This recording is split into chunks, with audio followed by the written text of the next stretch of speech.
Good afternoon, ladies and gentlemen, and welcome to the VOLEX PLC Interim Results Investor Presentation. Throughout today's recorded meeting, attendees will be in listen-only mode.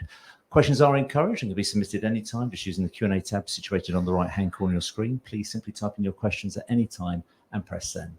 Given the attendance on today's call, the company will not be able to answer all the questions submitted today, but the company can review all questions and will publish those responses where it's appropriate to do so. Before we begin, we'd like to submit the following poll, and I'm sure the company will be most grateful for your participation. I'd now like to hand over to Group Chief Executive, Nat Rothschild. Good afternoon.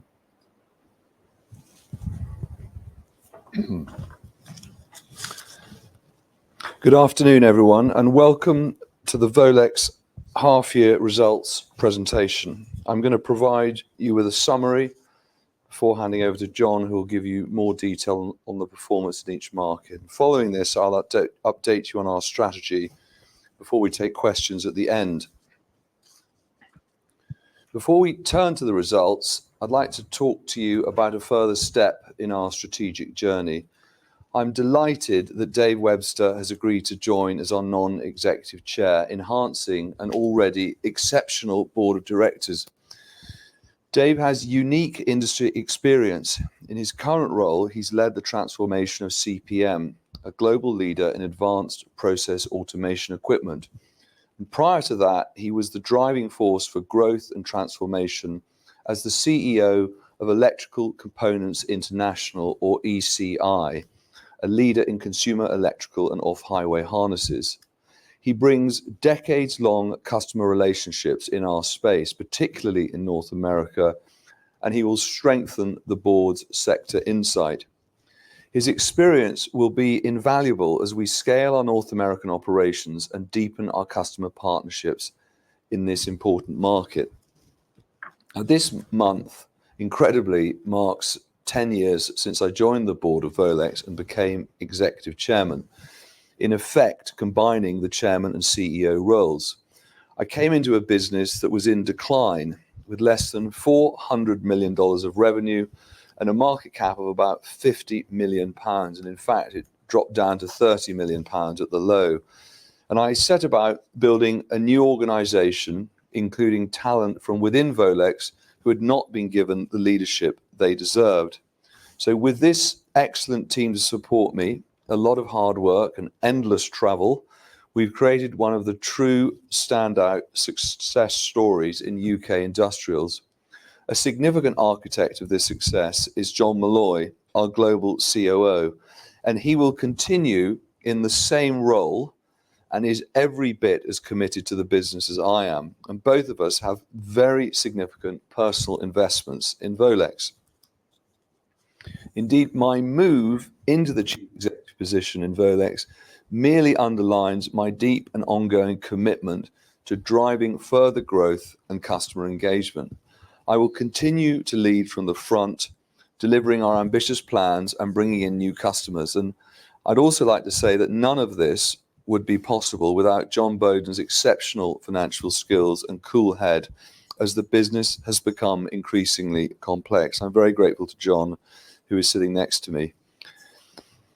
I'm very much as well looking forward to working with Dave and the existing board to pursue growth in our markets. There are very substantial opportunities ahead and we have big ambitions. This is a sensible time to align more closely with corporate governance best practice, given the scale of our organization and the strong performance we are setting out today. So moving on to the results, we've delivered another excellent first half with revenues of $584 million at an operating margin of 9.8%. We've generated further strong organic growth at 13% despite a challenging macroeconomic backdrop. And in particular, we've seen very strong growth in electric vehicles and data centers. And later in the presentation, John will take you through exactly what has happened in each sector. The strong performance is proof that our strategy is working. Investment we chose to make in previous years is supporting growth this year and beyond. Our capabilities make us a first choice provider of critical connectivity solutions for global technology businesses. As the world changes, we're changing with it. and we are evolving our footprint to follow the demands of our customers who are reconfiguring their supply chains to deal with tariff challenges. Our move towards centers of excellence, where we can deliver a range of the most advanced VOLEX solutions in a single location, has resonated strongly with customers. It also gives us the opportunity to rationalize smaller sites, thereby improving the overall efficiency of the group.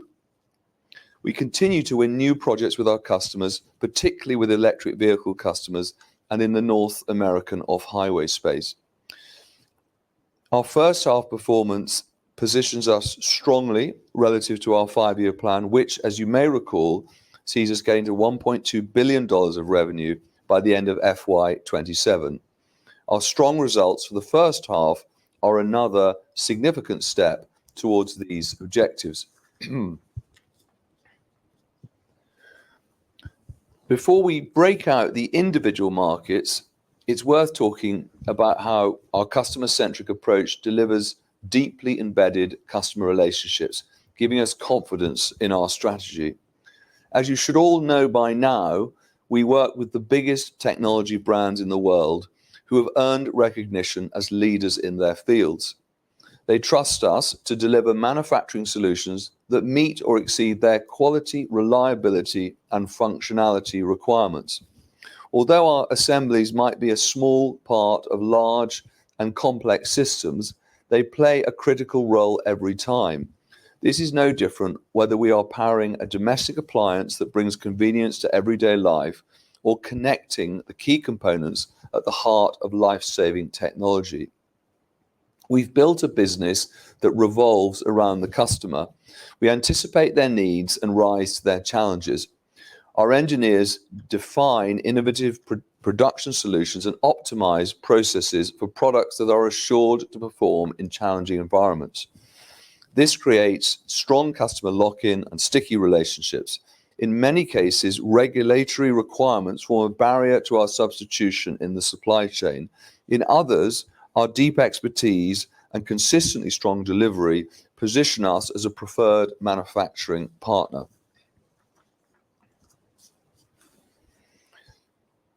So this customer-led approach, disciplined reinvestment, and daily operational excellence form the foundation of a business that compounds value over time. Many of our largest customers have been working with VOLEX for longer than I have been operationally involved in the business. Over the past decade, revenues have trebled, given by expanding share with existing customers, winning new projects and customers, and a targeted acquisition strategy. Operating margins have strengthened from 2% to a consistent 9 to 10% range, maintained successfully for the past 5 full years. And as a result, operating profit has grown from $7 million in FY16 to $106 million in FY25.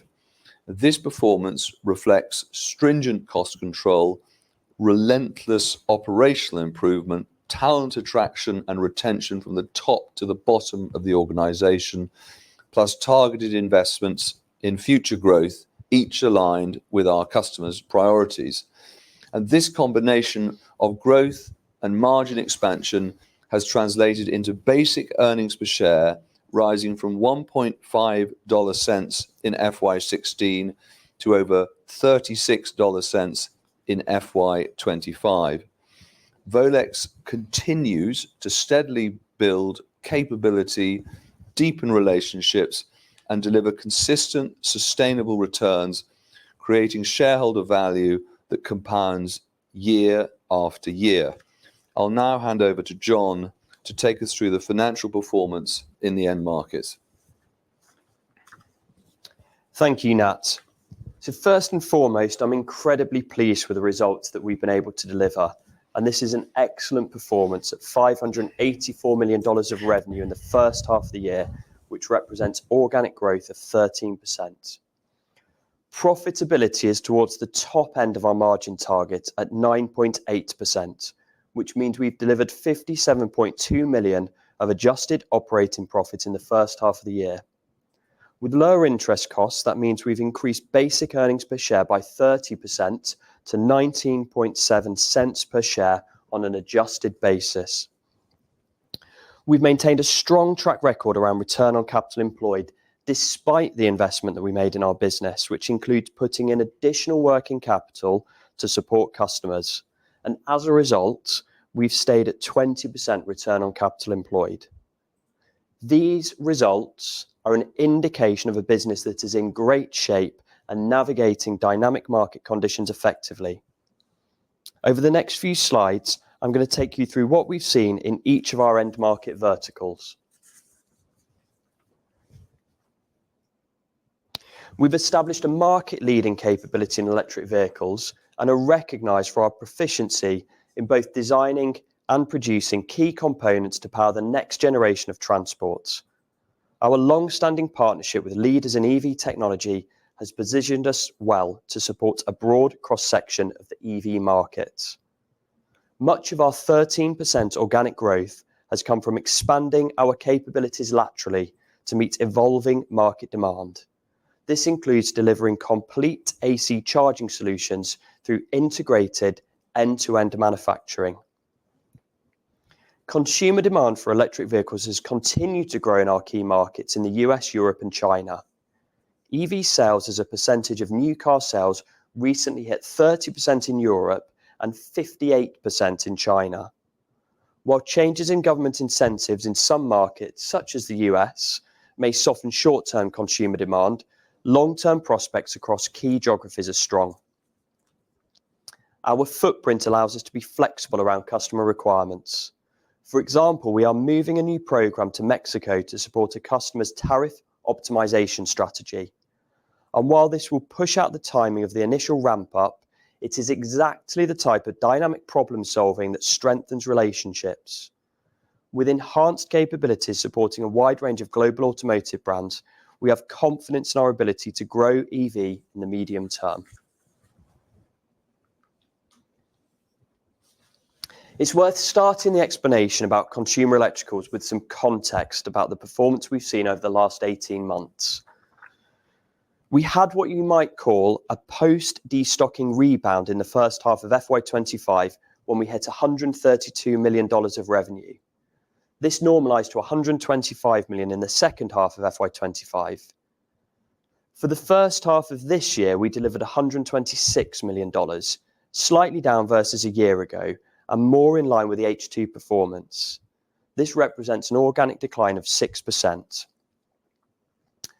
Mains voltage power cords continue to represent the largest share of what we do. We work with some of the biggest consumer brands in the world, where reliability, reputation, and customer experience are key priorities. These brands choose VOLEX because they have confidence in our ability to exceed their quality and safety demands. Our vertical integration and scale in this market means that we have relationships with all the major domestic appliance manufacturers. This is giving us significant traction as we continue to push our harnessing capabilities, an area where we see strong opportunities for growth. In fact, harnesses and other complex assemblies now constitute almost a third of revenues. In the second half of the year, we have new incremental harness opportunities in Europe.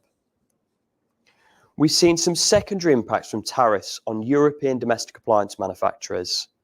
Some of the Chinese competition have reallocated their marketing spend from the US to Europe and are pushing inventory into the European market in response to US tariffs. This is likely to result in some short-term rebalancing, with medium-term growth weighted more towards harnessing opportunities. Although medical is the smallest of our sectors, we proudly support healthcare innovators whose technologies are transforming patient outcomes and improving lives. Our assemblies distribute power and data throughout sophisticated medical equipment, ensuring reliability, accuracy, and patient safety. The first half of the year has seen disruption in demand for complex medical devices. Reductions in spending for both medical research and public healthcare and the impact of tariffs are leading to reduced or delayed orders for some large medical equipment. The effect is different between customers, with some customers continuing to increase demand during the period, but others looking to reduce orders and manage inventory levels. We have the flexibility to manage this variability within our operations and support customers as demand patterns shift. It is against this backdrop that we saw our sales in the medical sector decline by around 10% organically during the first half of the year. It is likely that the uncertainties caused by the impact of tariffs and policy changes will continue in the short term and will result in a headwind to medical demand.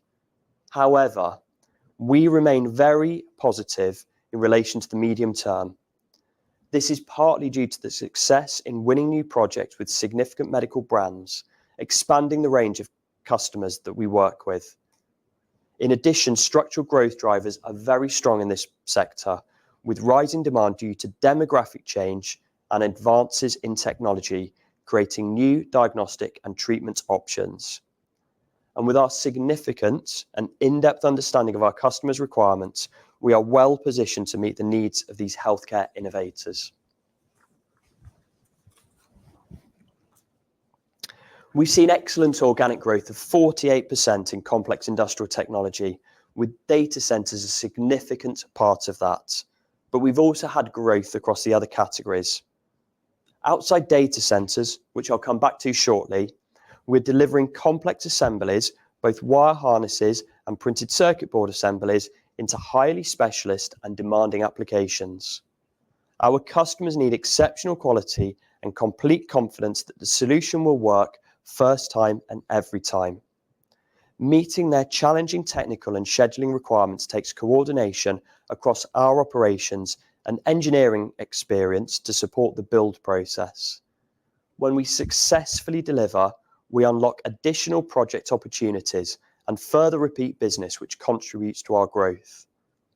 We are well positioned in the US market with advanced facilities which are accredited to deliver defence and aerospace products. This includes involvement in major programs that are stepping up to address current defence challenges. Our overall organic growth outside data centres was over 20%, and much of this came from defence projects. In parallel, we're seeing increased demand from core industrial applications such as building environmental systems. Although the end uses are different in all cases, customers are relying on us to deliver a complex solution with maximum reliability in a competitive way. Our additional capacity in Mexico is an important part of fulfilling these requirements. In data centers, we supply high-performance copper data interconnects operating at speeds of up to 800 gigabits per second. These cables form the critical physical links between servers, switches, and storage systems within data center racks, enabling ultra-low latency, high bandwidth connectivity for AI and cloud applications. Growth in data center investment globally is fueling demand for these products, and revenue is up by 80% compared to the comparative period. As with so much of our portfolio, our ability to manufacture in a variety of locations gives us a competitive advantage given the ever-changing tariff landscape. And finally, turning to off-highway. Here we've delivered really strong organic growth of 20% in the first half. This included a project for specialist military vehicles in Europe that doesn't repeat in the second half of the year. This was a project that we were able to win because of our ability to move quickly and respond to customer demand. Our success in this market is down to supporting specialist vehicle manufacturers in areas such as construction, agriculture, and large passenger vehicles, who have demanding requirements across a significant variety of products. Our ability to leverage our advanced manufacturing platforms to deliver efficient and repeatable solutions despite variable lot sizes is a differentiator in this market. We're making excellent progress in the North American market, where expanded capacity and our highly skilled engineers and sales colleagues are securing new project wins. This comes at a time when US-based manufacturers are looking for regional production to manage their supply chain objectives. Let me step you through what we've achieved on margins during the period. We are blending together various operating margins across our entities and then adding in investments into capacity growth and capability expansion. These investments include adding incremental manufacturing space or additional salespeople. On a year-on-year basis, we've improved our first half margins to 9.8%, which is towards the top of our 5-year plan margin range of 9 to 10%. In achieving this, we've identified cost optimization improvements worth 0.7%, which broadly offsets the impact of inflation in the period. This optimization includes further benefits from rolling out automation, as well as the productivity actions highlighted as part of the integration of Murat Ticaret. We also achieved savings through site rationalization of 0.5%. We have a mixed benefit, which reflects lower consumer power cord sales and higher revenues from our data center customers.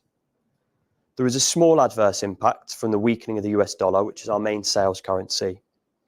Overall, 9.8% is a very strong first half result, particularly given the amount of investment that has gone into our business recently, and that will come back to the theme of investment shortly. Moving on to cash flow. As in previous years, there are some factors in the first half that tend to result in lower cash generation in H1 compared to the second half of the year. EBITDA was up to 73.6 million, a 20% increase on the comparative period.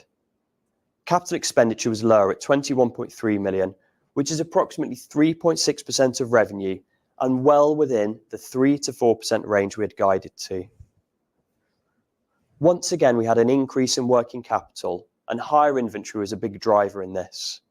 About half of the increase in inventory is coming from data centers, where we hold stock in hub locations to support timely fulfillment of demand. The remaining increase in inventory is across our other go-to-market sectors and reflects the impact of increased demand, as well as building buffer stocks to support relocation activity. Part of this expansion includes an increase in defence projects, where we hold a greater level of raw materials for operational reasons. Interest and tax are similar to the comparative period, which reflects the timing of tax payments and current debt interest costs in our growing business.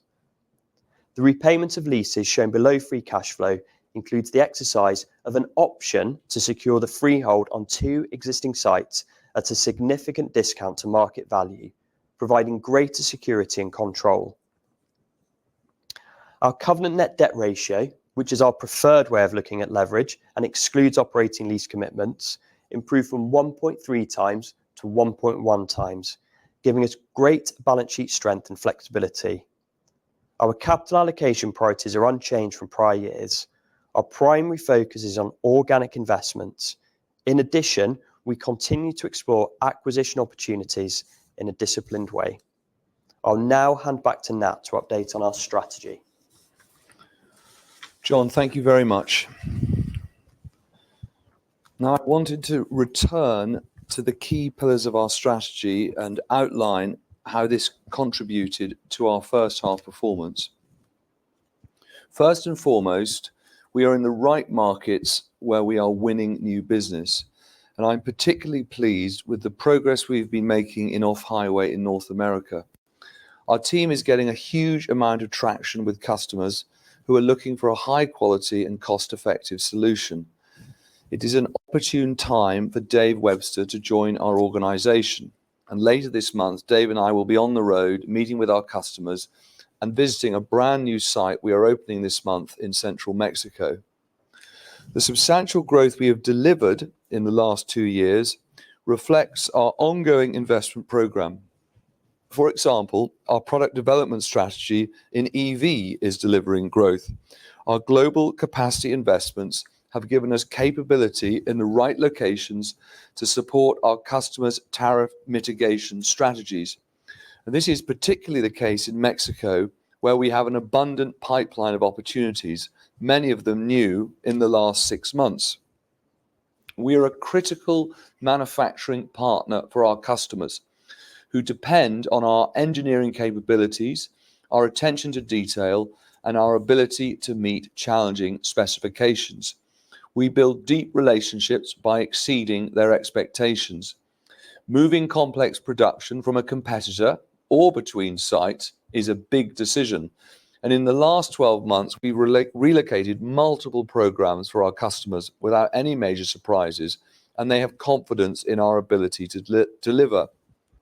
Our people are central to our performance. We trust our teams to deliver. We put our skilled managers at the heart of customer relationships. With the demand into our facilities in North America, we've been augmenting our team in the region, and we are seeing the benefits of this. And finally, acquisitions have been a significant element of our growth story, although it's just over 2 years since our last deal. In the first half of the year, we looked at a handful of varied opportunities, but nothing met our strict criteria. With a huge amount of organic growth and new customer programs to deliver, we are looking for well-run businesses with strong management teams that can slot into our organization. We are continuing to pursue some interesting opportunities, but we won't compromise on our acquisition criteria. Every deal we do has to be the right deal for VOLEX. So this investment approach is an important part of how we drive consistent growth and how we position ourselves to win incremental programs with new and existing customers. The qualification process we go through for major new programs is understandably stringent, given our critical role. We build capacity ahead of demand based on market knowledge, so we can dedicate space to customers during the qualification process. Now, this has been very successful. Take Batam, Indonesia, where we have now almost filled the additional space we opened last year, and also Tijuana, Mexico, where we are experiencing strong demand for tariff-free manufacturing, having doubled the size of the facility last year.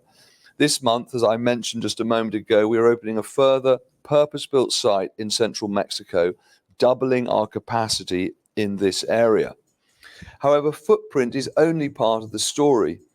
We need to have the right capabilities in our facilities to support evolving requirements and to enhance efficiency. An increasing number of our new programs are built to be highly automated from day one. In addition, we are retrofitting automation technology to existing lines, reducing operating costs and enhancing throughput and yields. Our vertical integration is at the core of our cost competitiveness. We are currently rolling out additional specialist wire products that we extrude ourselves, as well as making complex plastic components and connectors. And our investment in product development focuses on both power products to meet evolving demands in the EV space, as well as the next generation of data center cables. And we continue our strong focus on cash payback, with the majority of capital programs achieving cash payback within 2 years and often much quicker. And this market-leading approach to investment helps us secure benefits quickly and gives us confidence to continue investing in our business. We are 3.5 years through our 5-year plan, and our first half revenues of $584 million is a significant demonstration that our strategy is working. It's also proof that we are rapidly closing in on our target of achieving $1.2 billion of revenues. And we've also been comfortably maintaining our operating margins towards the upper end of the 9 to 10% range. And we are achieving this even after significant investment in growth. And this gives us a high degree of confidence that we will achieve the 5-year plan.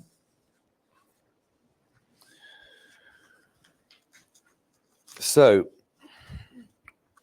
I'd now like to summarize our performance and take you through the outlook for the second half. These are, once again, excellent results, a real achievement against a backdrop of tariff-related uncertainty and difficult macroeconomic conditions. And our growth is proof that the strategy is working, powered by our investments in incremental capacity and capability. And in addition, as we scale up the business, we continue to achieve healthy margins at the top end of our target range as our operating leverage increases. We have confidence to invest and to pursue acquisitions because we have a strong balance sheet and significant financial flexibility. And looking forward, we are off to a very good start for the second half of the year. We are mindful of the challenges from short-term uncertainty, particularly arising due to tariffs. However, this is a diversified business with deep, long-term customer relationships. Those customers have supported our ability to grow despite these tough conditions, and we expect second half revenues to be broadly in line with the first half. In fact, we see the changing global trade environment as an opportunity for VOLEX. With our geographic capabilities and ability to support customers moving manufacturing between countries, we are well placed to secure further growth. Given our sustained focus on long-term value creation and our tremendous progress against our current 5-year plan, we have started working on a new 5-year plan. And this new plan will reflect the strong and scalable business we have created and set out our ambitions for both revenue growth and margin improvement for the next stage in our journey. We will share this plan with investors in due course. And now we would be very happy to take your questions. That's great, John. Nat, thank you very much indeed for updating investors. Ladies and gentlemen, please do continue to submit your questions just using the Q&A tab situated on the right-hand corner of the screen. Which is why the guys take a couple of moments to review your questions submitted. I'd just like to remind you a recording of this presentation along with a copy of the slides will be available via your Investor Meet Company dashboard. John, Nat, you've had a number of questions from investors today, so thank you firstly to everybody for your engagement. John, if I may just hand back to you, if you could take us through the Q&A, and then I'll pick up from you at the end. Yeah, of course. Thank you, Mark. Yeah. So I'm going to collate the questions because often we get several questions on the same topic. So what I want to try and do is try and answer as many as possible and go through a broad cross-section of the things that are being asked today. So the first question, one of the pre-submitted questions is, will your manufacturing center around Turkey, or might you expand in the US partly in order to mitigate the impact of tariffs? Do you want me to answer that one? So look, we've got 5,000 people in Turkey. We have, I think, 8 sites there at the moment. So we're committed to Turkey.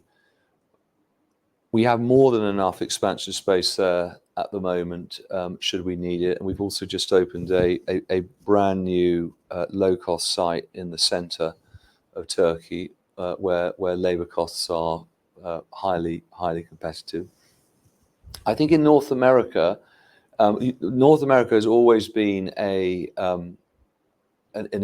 critically important market for us. And if you look at what we've done in Mexico, where we have doubled the size of our Tijuana site, and as I said on at least one occasion in my presentation, we've opened a new purpose-built site, or we're going actually next week to open a new purpose-built site in central Mexico. So we are covered for the US market through our investments in Mexico. So I think and we have 2 sites, 2 existing sites, 2 specialist sites in the USA at the moment. Good, thank you, Nat. There's another question here about, we announced that we were manufacturing partners for AFC Energy, and the question was to understand how significant that partnership is.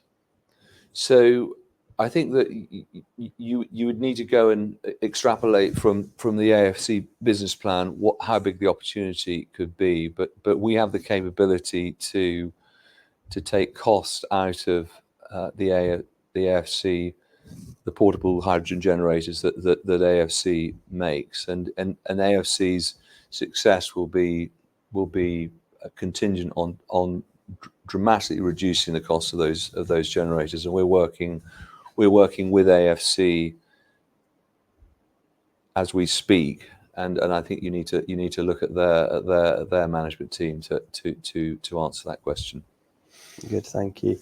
There's a question about when the San Luis Potosi facility will be operational, which is actually operational now. It opened the beginning of the previous week, and Nat and I, as well as John Malloy and Dave Webster, are actually going to San Luis Potosi to see the new facility and to cut the ribbon on the site, but also more importantly as an opportunity to introduce Dave Webster to the operations of VOLEX and to also take the chance to meet with customers. So that's a really exciting trip for us. So there's a question about medical organic revenues have declined by 9.9%, driven by reduced global spending on healthcare and research. What is the plan to turn this around? And that's a question from Anthony. And I'll start on that if you like, Nat, and you can add your thoughts. But really, we're not planning to do anything different in medical, because actually the strategy we have is working. We have some excellent deep relationships with customers. We have some excellent facilities, and overall we see very long-term structural growth drivers in the medical market, and we feel that we're well positioned.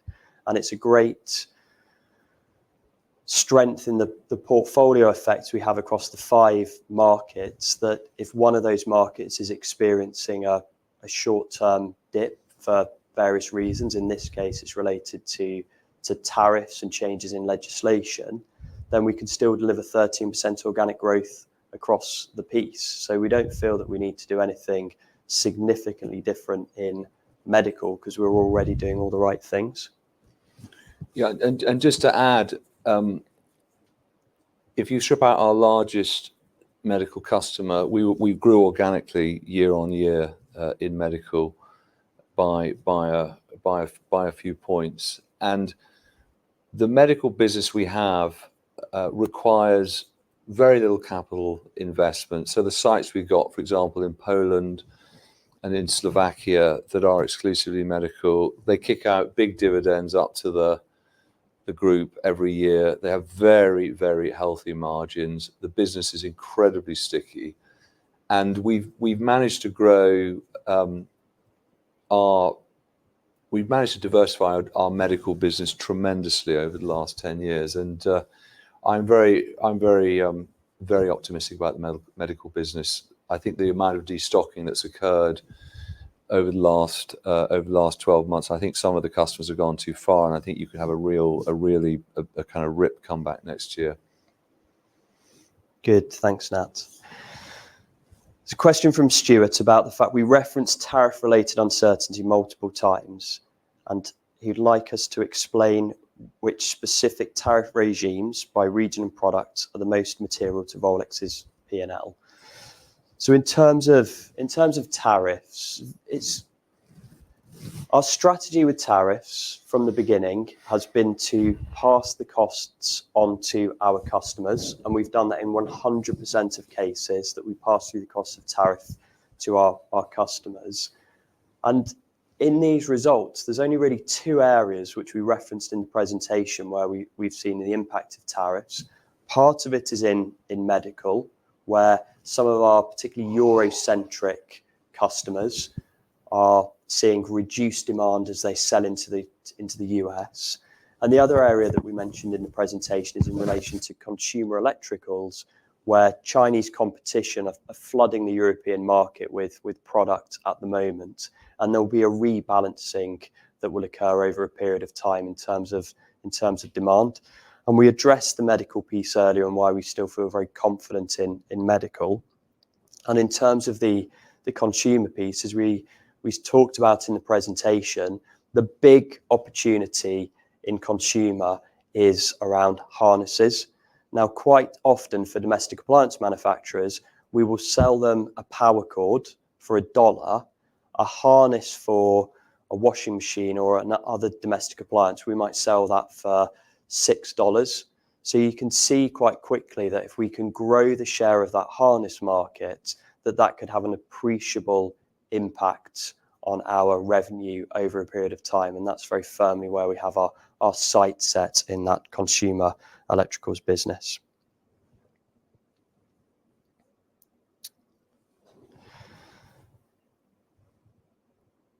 So there's a question from Peter about which of our 5 end markets, EV, consumer, medical, complex industrial technology and off-highway, do you expect to grow the fastest and why? And I feel that that's a question that's best saved for when we release our new 5-year plan. We've clearly seen tremendous growth over the life of the current 5-year plan, particularly in EV, in complex industrial technology. And the next 5-year plan that we will set out in due course will give an indication of where we think that future growth can come from. But overall, we feel very positive about the opportunities in end markets. And to that end, is there a particular end market that you feel particularly optimistic about, Nat, in terms of long-term growth opportunities? Well, true to form, I sort of feel optimistic about all of them. But I would pick out, I think, look, we said it a lot, that you have a situation where labor rates are going up in Mexico, and there is an opportunity to showcase low-cost manufacturing in Southeast Asia, and it's really sort of consumer electricals, and then it's for example the commercial HVAC market, which are really suited for manufacturing in Southeast Asia, and those are areas of business that require less capital investment than some of our other silos, and I think those are very interesting areas. So there's a little piece of a growing piece of complex industrial technology, and then there's the consumer electrical side where we're getting great traction. So I've always said that the consumer electrical side of our business is very, very underappreciated. And where we came from 10 years ago, we had a non-vertically integrated power core business, and we had no consumer electrical harnesses at all. And now we have a business doing around $250 million a year of revenue, and it's a very, very underappreciated part of our portfolio. Good, thank you, Nat. So there's a question which is asking from RW, asking for some clarification, because there's a statement I made which was along the lines of that there's an increase in working capital driven by investment in inventory, and I mentioned that part of that is because we're operating through a hub model in data center sales, and the question is, can I please explain what that hub model means? Now, how that works, how certain customers ask us to support them, is by putting inventory into hub locations, particularly in the US. And that allows us to manufacture in Asia, and then we ship to the hub locations, and then that inventory is available for the customer to pull to meet their requirements. And it works very well for the customer because that inventory sits on the VOLEX balance sheet, which is one of the reasons why you see this adverse movement in working capital. But for operational reasons, from a customer's perspective, they like that confidence that as there are peaks and troughs in demand of their particular use case, so when they're building data centers, that they need to move very quickly to populate the data center with infrastructure, which includes all the servers, switches, and then of course the cables that critically connect all of those things together. They want the confidence that they can go to those hub locations in the locality of where the data centers are being built and move very quickly to achieve their build out requirements.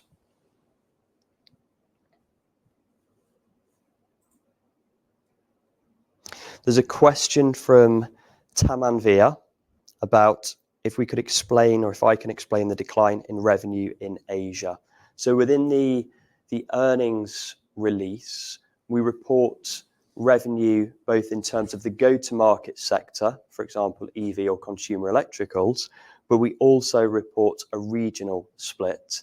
And there is a reduction in Asia and quite a significant increase in North America. And it really just reflects the end markets where we've seen the biggest pull of data center products and the particular customer mix in those markets. So it's just really a function of how we report where particular customer revenue comes from, as noted in that release. Question from Melvin: how significant is the volatility of the copper price to the business, and what stocking, destocking is taking place in response? So as we've said previously, and remains to be the case, for assemblies and products where copper is a significant element of the bill of materials, it is our policy to pass that copper risk through to the customer. So there is a repricing mechanism around copper, and when copper goes up, then we're able to charge higher prices, which means our margins remain consistent in the face of copper volatility. And that is a process that has worked very well for us, but it also is something that's very well understood and accepted by the customers. And we haven't seen any significant evidence that customers are either stocking up or destocking in advance of anticipated moves in the copper market. Because of course the copper market moves very regularly and sometimes quite unpredictably. And for some of our customers where they choose not to take that risk, then we back off that risk ourselves by going out to a bank and hedging the copper exposure. There's a question here from Anthony saying that the markets have reacted favourably to these results, as been seen by a substantial increase in the share price. Do you think the present share price and market cap is a true reflection of the value of the business, or do you think the business is still undervalued given the future growth opportunities? So, look, I think investors have to decide how to value VOLEX. I think given our growth rate, our organic growth rate, where we compare against other UK industrials, we should trade on a higher multiple. Good, thank you. There's a question from Theo about, has VOLEX ever considered entering the grid electrical cable market given its growth, and if not, why? So I think this is referring to more like the national grid, the supply side of the electricity distribution market. Do you have any thoughts on that, Nat? This is a different business to us. So this is a business that is dominated by companies like Prysmian and Nexans and other large multinational businesses, and this is not what we do. Also, the business has much lower margin characteristics. Those are sort of single-digit operating margin businesses. So we're looking for niches. We're trying to be maneuverable. We're looking for more for kind of less commoditized business. Yeah, great, thank you. There's a question about the percentage of revenue that each of our largest customers make up in the markets that we operate in. Well, in terms of customer concentration, that we have a very broad range of customers, and there's nothing that we, from a management perspective, feel particularly concerned about in terms of customer concentration risk. We do have some larger customers, which tend to be very well-known household names that are leaders at the frontier of technology developments, and in particular, we see that within complex industrial technologies and within the EV sector. And what's great with working with companies at the forefront of technology is through our manufacturing partnerships and the complex products that we offer to them, we're able to learn a lot about developments in the technology, and that helps us as we engage with other customers who are perhaps a bit bit further from the leading edge.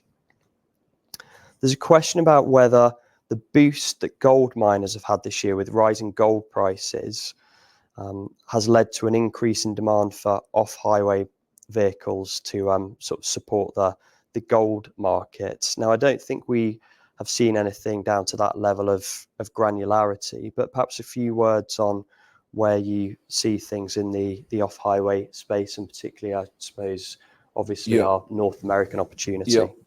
Well, interestingly, we won a contract with Fortescue to make the wire harnesses that go into the next generation of electric mining trucks. and I went down to their headquarters last year and met Dr. Andrew Forrest and had a tour, and that contract has actually, unfortunately, gone away because of the decision by Fortescue to move all their production to China, in partly because of some of the decisions that this government has taken, and we're trying now to kind of requalify ourselves on the China part of that business. But that's an example of exactly the type of business that we like to do, which is a big off-highway, super customized, heavy harness with tons of complexity to it. Overall, the off-highway business has grown 20% organically through our acquisition of Murat in Turkey in 2023. We've got almost every single one of the major customers, and we're now trying, as we said in previous calls, we're trying to then cross-sell those opportunities into other geographic locations. So that includes North America and obviously Asia as well.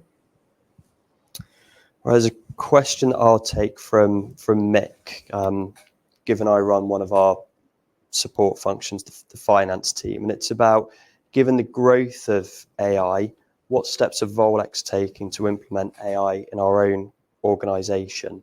And it's a good question, that there's a tipping point now in terms of how these technologies have developed, that it does allow you to run things in a more efficient way. And AI is just one of the avenues that we are looking at and actually using on a regular basis to become more efficient in the back office of VOLEX.